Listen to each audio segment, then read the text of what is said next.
ساندویچ نوستالژی بندریو که خیلی از ساندویچی ها درست میکنن چند تا نکته داره. این رسیپی هم برای یکی از قدیمی ترین ساندویچی های بازار تهرانه. اولین نکته اینه که از سوسیس آلمانی باید استفاده کنید. اینجوری خوردش کنید و بریزید داخل یه ظرف. اما برای شروع کار پیازهای فراوونی که خلالی خورد کردید رو با یه مقدار فلفل دلمه و زردچوبه تف بدید و به سوسیس های خام اضافهش کنید. خیلی نمیخوایم سبک بشه. راستی نمک هم اضافه کنید. حالا گوجه رنده شده رو تو همون روغن بریزید.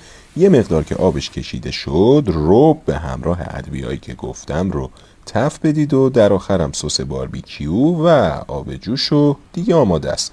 میتونید به سوسیس ها اضافه کنید و مخلوط کنید. الان مایه بندری ما آماده است و شما این ترکیب رو تا 72 ساعت داخل یخچال میتونید نگه دارید. هر وقت هم دوست داشتید و به هر مقداری که میخواید میتونید بندری رو 10 دقیقه تف بدید و نوش جان کنید. اول ویدیو پیاز و فلفل دلمه هم به خاطر همین تفت آخر نذاشیم خیلی سبک بشه. دوستای من عاشق این بندری هن که درست میکنم. شما هم درست کنید و حتما نظرتون رو